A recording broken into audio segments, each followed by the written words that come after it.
अगर आप एक ऐसा पौधा ढूंढ रहे हैं जो पूरे वर्ष अच्छे से फ्लावरिंग करे और कम पानी में कम देखभाल के साथ पूरे वर्ष तक आपके साथ बना रहे, तो क्लांचो आपके लिए एक परफेक्ट चॉइस है।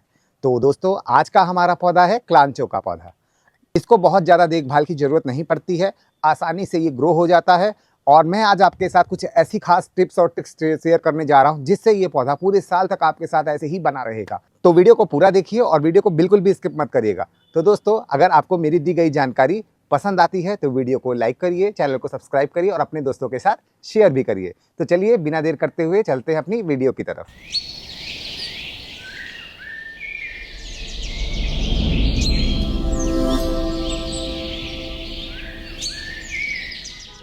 हेलो दोस्तों, तो स्वागत है आप सभी का हमारे हरे भरे गार्डन आरवी गार्डन में।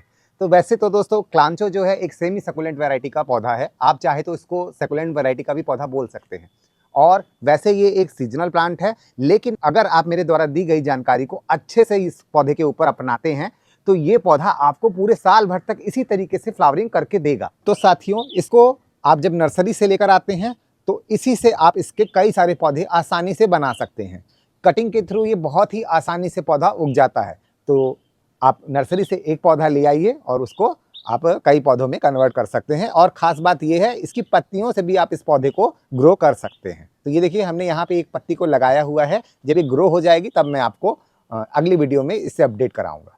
गर्मियों में कैसे इसकी देखभाल करनी है वो जान लेते हैं। तो गर्मियों में सबसे जो आपको ध्यान रखना है कि इसको आपको एकदम सेमी शेड एरिया में रखना है, बिल्कुल भी डायरेक्ट सनलाइट में नहीं रखना है। अगर आप इसको डायरेक्ट सनलाइट में रख देते हैं तो ये पौधा 100% श्योरिटी के साथ मैं कह रहा हूं, ये जल जाएगा और एकदम भी नहीं बच पाएगा। तो सबसे नंबर 1, इसको सेमी शेड एरिया में रखिएगा। और बात कर लेते हैं पानी कब देना है।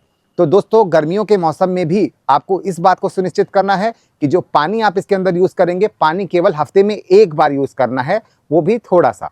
क्योंकि जो इसकी पत्तियां होती हैं वो एक तो ये सेकुलेंट वैरायटी का है और इसकी पत्तियां जो होती हैं वो थिक होती हैं, जो पानी को स्टोर करके अपने पास रखती हैं। तो पानी इसके अंदर आपको बहुत कम डालना है। जब आप इसको इस तरीके से छुएं, अगर आपको लगता है कि इसकी मिट्टी सूख गई है ऊपर से 1 इंच तक, तभी आपको इसको हफ्ते में एक बार पानी देना है, अन्यथा पानी मत दीजिएगा। तो दोस्तों, अब आइए इसी के साथ हम लोग इसकी मिट्टी कैसे तैयार करनी है उसके बारे में भी जान लेते हैं। तो साथियों, जब आप इस पौधे को नर्सरी से लेकर आएंगे तो आप उसमें ऑब्जर्व करेंगे कि इसका जो गमला होगा वो छोटा ही होगा और वो कोकोपीट में लगा होगा। तो वो इसीलिए लगाया जाता है जिससे कि जो पानी हम लोग इसमें डाल रहे हैं उसमें पानी बहुत देर तक ना रुके। तो पानी तो आपको इसमें कम डालना ही डालना है। और आप जब इसका गमला सेलेक्ट करें तो आपको भी गमले को छोटा ही लेना है। जो ये हमारा पॉट है, ये मैंने मैक्सिमम साइज में लगाया क्योंकि पौधे बड़े हो गए थे। तो ये हमारा 8 इंच का है, आप लोग 6 इंच का गमला भी यूज़ कर सकते हैं। तो मिट्टी की बात करते हैं। तो दोस्तों, जो मिट्टी होती है एकदम जैसे हम लोग मिट्टी बनाते हैं अडेनियम के पौधे के लिए, सेम उसी तरीके की मिट्टी हमारे क्लांचो के पौधे को भी चाहिए। क्योंकि जिस तरीके से अडेनियम में पानी डालने के बाद अडेनियम में से पानी जो है मिट्टी के थ्रू बाहर आ जाता है, उसी तरीके से इसमें भी अगर पानी आप डालें तो वो बाहर आ जाना चाहिए, पानी इसमें रुकना नहीं चाहिए।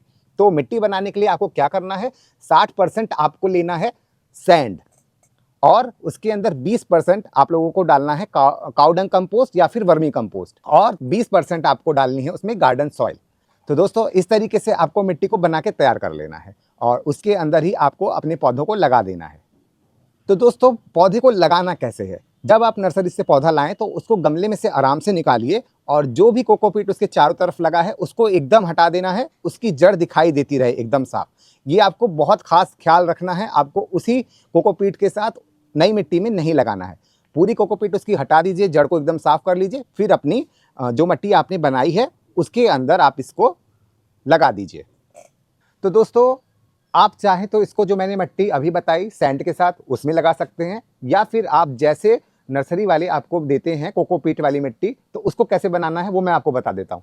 आपको क्या करना है, जैसे हम लोगों ने 60% सैंड लिया था उसी तरीके से हमें 70% कोकोपीट ले लेना है। कोकोपीट के अंदर आपको डालना है 20% वर्मी कंपोस्ट और 10% आप उसमें परलाइट का यूज कर सकते हैं। तो ये वाली अगर मिट्टी आप बनाते हैं तो जैसा पौधा आप नर्सरी से लेकर आए हैं उसी तरीके से ही डायरेक्ट बस उस मिट्टी में आप लगा सकते हैं। तब आपको नर्सरी वाले पौधे से कोकोपीट को हटाने की जरूरत नहीं है। आप चाहो तो इसको नॉर्मली बस खंगर के अंदर भी लगा सकते हैं और कुछ उसमें नहीं करने की जरूरत है। आप बस खंगर लीजिए, डायरेक्ट पौधे को उसमें लगा दीजिए। इस तरीके से भी आप पौधे को लगा सकते हैं। तो साथियों, बरसात के मौसम में हमें क्या करना है उसकी जानकारी ले लेते हैं। साथियों, बरसात के मौसम में आपको ये ध्यान रखना है, इस पौधे को आपको खुली जगह में बिल्कुल भी नहीं रखना है। पौधे को सेमी शेड एरिया में या फिर एकदम आप इसको शेड के अंदर रखिए। बरसात का पानी इसके अंदर बिल्कुल भी नहीं जाना चाहिए, इस बात की आपको पूरी से पूरी श्योरिटी लेनी पड़ेगी।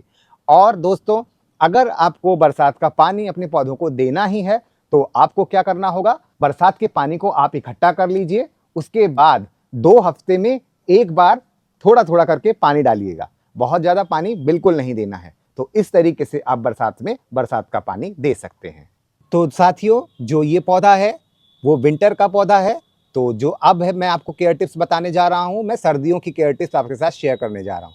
तो दोस्तों, सर्दियों में आपको इसको शेड में नहीं रखना है, इसको खुले एकदम वातावरण में जैसे अभी हम लोगों ने रखा हुआ है इसी तरीके से रखना है। बस आपको इस बात की एश्योरिटी करनी होगी, रात के समय में इसके ऊपर पाला, कोहरा, ये सब चीज़ें नहीं पड़नी चाहिए। अगर ये इसके ऊपर पड़ेंगी तो ये पत्तियां और ये पौधा झुलस सकता है। अगर इस पौधे के ऊपर कोई फूल आपको सूखे हुए दिखाई देते हैं, इस तरीके से देखिए ये सूख गया था, तो इसको थोड़े थोड़े करके आप हटाते रहिए, क्योंकि जो ये पौधा है फिर इसके फूल के ऊपर काम करने लगता है और ग्रोथ रुक जाती है। तो फूल को हटा दीजिए, तो आपके नए फूल जो ये बन रहे हैं ये सब अच्छे से ग्रोथ करेंगे।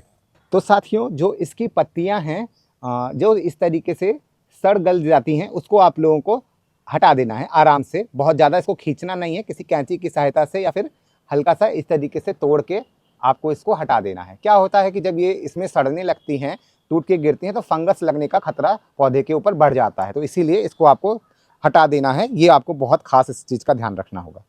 तो साथियों, फंगस से बचाने के लिए 15 दिन में एक बार इसके ऊपर आपको फंगीसाइड का स्प्रे करना बहुत ही ज़रूरी है। तो उसको आप सुनिश्चित करके 15 दिन में एक बार फंगीसाइड का स्प्रे अपने पौधों के ऊपर कर दिया करिए। तो आइए दोस्तों, इसको भोजन हमें क्या क्या देना है उसकी बात कर लेते हैं। तो सबसे पहले यहाँ पे मेरे पास है ये वर्मी कंपोस्ट। 1 महीने के अंतराल के बाद, चाहे आपका पौधा कोकोपीट में लगा हो, चाहे आपका पौधा मिट्टी में लगा हो, इतना आपको लेना है वर्मी कंपोस्ट और इस तरीके से आपको चारों तरफ अपने पौधों में डाल देना है। ये पौधा हमारा मिट्टी में लगा है और ये 3 पौधे जो हैं, ये 3 पौधे हमारे कोकोपीट में लगे हैं। इसको मैं ऐसे उठाऊंगा तो देखिए कितना हल्का है, और ये मिट्टी में है तो ये थोड़ा भारी है। तो इस तरीके से वर्मी कंपोस्ट को आपको अपने पौधे में डाल लेना है। साथ ही में आपको लेना है ये प्रोम, आप किसी भी कंपनी का ले सकते हैं। ये प्रोम मैंने ऑनलाइन मंगाया था, आपको भी ऑनलाइन आराम से मिल जाएगा, इसका लिंक मैं आपको डिस्क्रिप्शन में दे दूंगा। ये थोड़े से कुछ दाने लेके आपको 1 महीने के अंतराल के बाद अपने पौधे में इस तरीके से बस डाल देना है।